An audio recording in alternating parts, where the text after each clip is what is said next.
Making news now. Massive budget cuts are requested for the SIU Carbondale campus. We'll bring you the latest. Southern Illinois coal miners hope a move by President Trump will improve the future of mining. And yet another Republican lawmaker finds himself drawn into the controversy over Russia. Live from Southern Illinois University, this is River Region Evening Edition.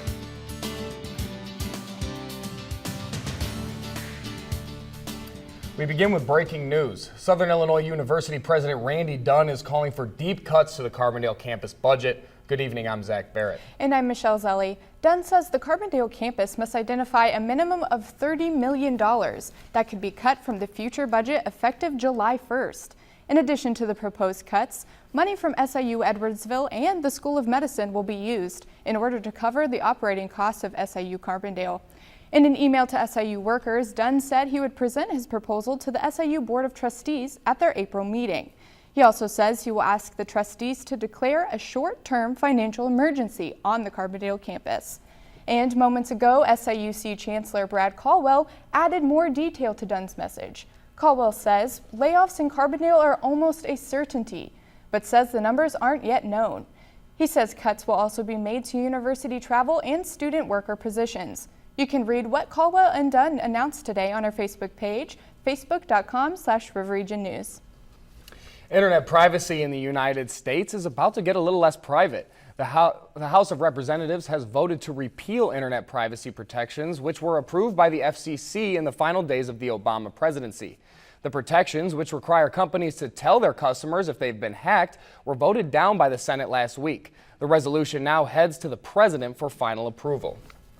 And one DuQuoin brewery is getting ready for the eclipse by releasing a limited edition beer. The St. Nicholas Brewing Company has released a new beer called Eclipse in order to celebrate the upcoming solar eclipse. The beer will be available until August 21st, which is also the date of the solar eclipse. And a woman is dead in a fire in West Frankfort. The Franklin County coroner says 59-year-old Gabe Vaughn was found inside the house by firefighters but could not be revived. The fire was reported just before 9 p.m. last night. The Illinois State Fire Marshal's office is currently investigating the cause of the fire. We saw some on-again, off-again showers today in the River Region. Yeah, Michelle, I missed the sun. Me too. Devin Fleckinger is here to give us our first look at weather. That's right. Tonight it's going to be 60 degrees. It'll remain 60 degrees by morning with slight showers, and by midday it's going to warm up to 67 degrees, but still a little bit of rain. We could see some showers along the way, and we could also see a warm up. I'll have more coming up for you later in my forecast.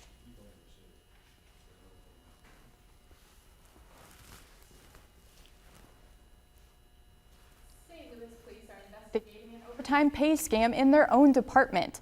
4 officers are suspended without pay while they are investigated for claiming overtime that they did not work. The amount of overtime pay has not yet been released, but investigators say charges are likely to be filed against the officers. The legal dispute over paying lawmakers during the budget fight is back in court. The Illinois Comptroller has filed an appeal over a Cook County judge's ruling that state lawmakers must be paid. Illinois Attorney General Lisa Madigan filed the appeal on Tuesday on behalf of the Illinois Comptroller Susana Mendoza. Mendoza believes that payment should be prioritized for the most vulnerable instead of lawmaker paychecks. Peach farmers in Alto Pass say their peaches will survive the spring. Farmers have dealt with freezing temperatures all spring, but the fruit survived despite an abnormally cold February, although many of the trees did not fully bloom due to the weather. Illinois taxpayers have paid about $2 million in bonuses to a company that the state is working to replace. Retention bonuses were given to employees of North Star Lottery Group. The group has run the Illinois Lottery since 2015. In order to break the contract, the state had to meet certain conditions, which included the bonuses. Some of the bonuses were upwards of 60% of employee salaries. Residents of a Chicago neighborhood are looking for answers after a federal agent shot and wounded a man in a raid. 53-year-old Felix Torres was shot and wounded in the arm after agents of the Immigration and Customs Enforcement Agency served a warrant. ICE agents said that Torres pointed a gun at them, which forced them to fire, a claim that his family denies. I am totally against the police officers in any branch not respecting the rights of the people. And this is what has happened here. ICE agents would not elaborate as to why they were at Torres's home. Torres is currently recovering at a local hospital. A car crashed into a police cruiser at the U.S. Capitol. And Britain takes another step to leave the European Union. You're watching Evening Edition.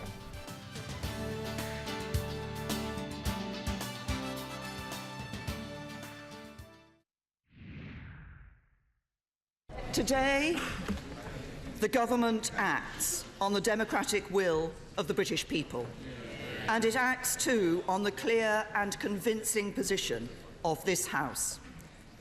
A few minutes ago in Brussels, the United Kingdom's permanent representative to the EU handed a letter to the President of the European Council on my behalf.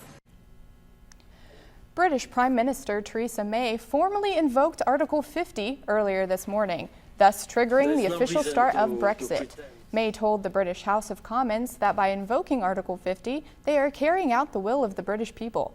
However, some in the European Union have a different opinion. There is no reason to pretend that this is a happy day, neither in Brussels nor in London. After all, most Europeans, including almost half the British voters, wish that we would stay together, not drift apart. Donald Tusk went on to compare the Brexit talks to damage control. Negotiations will now begin in earnest as the UK now has 2 years before it formally leaves the European Union. The early morning calm in Washington, D.C. was disturbed when a woman crashed into a police cruiser near the Capitol building. Police say that the woman was driving erratically and aggressively before driving her car into the police cruiser. The woman then made a U-turn in an attempt to flee the police. Although preliminary, this incident appears to be criminal in nature with no nexus to terrorism. And in addition, the Capitol complex remains open to the public except for traffic cuts here on Independence Avenue. After a short chase, the police were able to apprehend the woman with no injuries reported. This incident comes 1 week after a similar incident in London, which caused the death of 5 people. Another Republican lawmaker has been publicly questioned as to whether he can provide an unbiased investigation into the White House's Russian connections. U.S. Representative and Chairman of the House Intelligence Committee, Devin Nunes, is facing calls from Democrats and at least one Republican to recuse himself from the House Intelligence Committee's Russian investigation. The calls come as all of the meetings scheduled for the committee this week have been canceled or postponed. Ordinarily, we have on the first day of the week a kind of review meeting to conduct oversight over this and that. We were to have a meeting tomorrow. We've just been completely frozen, and so a lot of us, without any information from the chairman, are wondering why have the investigation and the committee been put on ice. Nunes has come out and said that the committee will continue the investigation, but only after a private meeting with the head of the NSA and FBI director, which as of now remains unscheduled. After a number of grueling sessions in front of the Senate Judiciary Committee, a vote has been scheduled to confirm Neil Gorsuch as a member of the U.S. Supreme Court. The vote is scheduled to occur on April 7th. However, Gorsuch still has to make it past a vote of the Senate Judiciary Committee. Senate Republicans say they are confident that despite the threat of filibustering by Senate Democrats, Gorsuch will be approved by the Judiciary Committee before the time for the vote comes along. A federal court in Hawaii has heard arguments over whether to overturn a temporary order that blocks Donald Trump's second travel ban. Supporters and opponents were once again in U.S. District Judge Derek Watson's courtroom, arguing over whether Watson should overturn his ruling against the revised travel ban. Judge Derek Watson initially ruled against the revised travel ban 2 weeks ago. Legal experts say that it is unlikely Watson will side with the Trump administration. Tech giant Samsung is hoping that the failure of its Galaxy Note 7 phone will not hang over the launch of its new phones. Samsung unveiled its newest phone, the Galaxy S8 and S8 Plus, showing in New York earlier today. The S8 and the Plus have curved screens as well as Samsung's new virtual assistant named Bixby. Pre-orders for the phones will begin tomorrow and shipping starts on April 21st.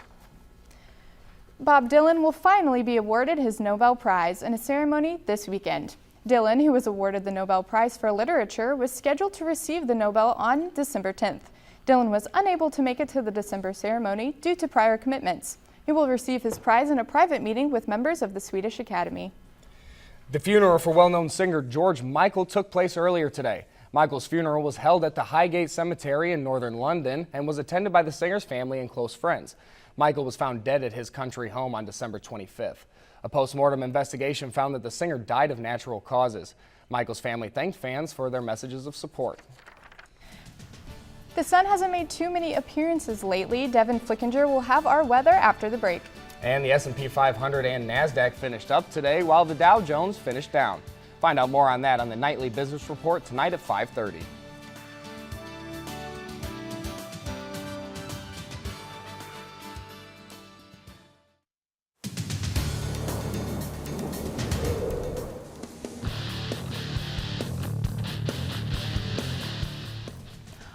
Are thunderstorms on their way? Devin has the forecast next. And Crayola is doing something that it hasn't done in a century.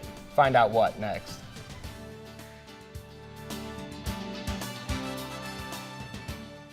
Here are some of the stories making news in the days ahead. Next Monday begins National Public Health Week. Join Riv Region for more updates. U.S. Attorney General Jeff Sessions will be speaking in St. Louis over the weekend.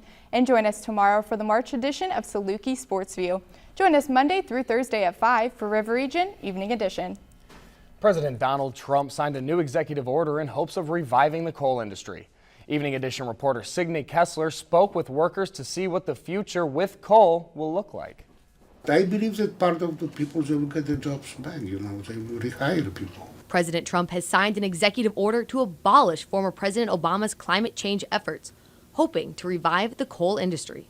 It doesn't mean that, okay, we have the new executive order, then I can do nothing. I can just keep the status quo. No, we have to do something. Now leaders in the coal industry are looking towards the future. This new executive order will help us because we'll have more coal production. But on the other hand, we have to be pretty creative. That creativity stemming from technology that officials hope will help give coal a cleaner and more effective use. So what do we do now that we have these new executive orders in place, but we don't have the right technology yet? It's not. We have to find them.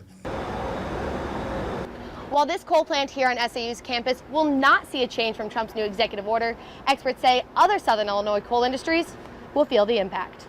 If the rules hadn't changed a little bit on coal, it was heading for big trouble. We have to actually apply for the new technologies. We have to search for the new technologies. Environmental people will be happy, ordinary people will be happy, and consumers will be happy, and workers will be happy. So while an executive order is now in place to give new life to the coal industry, Woltowski hopes the coal industry won't take away the future he hopes his grandkids will have. They will still have access to oil, they will still have access to coal or natural gas. So I cannot pump or mine coal like crazy, That's the sustainability. I have to always think about the next generation, what I'm leaving for them. For River Region Evening Edition, I'm Signe Kessler. So far, no exact plans have been announced by any coal companies. We will continue to keep you updated as the effects of this new executive order begin to roll out. We saw a little bit of showers today. Is that what we see for the rest of the week, Devin? We do, yeah. There's going to be a few showers. Tomorrow, there's going to be thunderstorms, 67 degrees. By Friday, it's going to cool up, and 55 degrees. And then Saturday is going to warm back up to 63. And then Sunday, you're going to see those showers again, and it's going to be 70 degrees. So Saturday is that day that we're looking for, where we can find some warmer temperatures with no rain. Definitely, you can get outside and experience the warm weather. I'm definitely looking forward to that. Yeah, we're going to see that spring humidity, though. Definitely. So watch out for the stickiness. But it comes with the territory. Well, thank you, Devin. You're welcome. And thank you for joining us tonight. Follow us on Facebook and Twitter at River Region News. Our webpage is riverregionnews.wordpress.com. I'm Michelle Zelli. And I'm Zach Barrett. For Devin Fleckinger, Michelle Zelli, and Michael Nelson, and all the students who work here at Evening Edition, have a great night.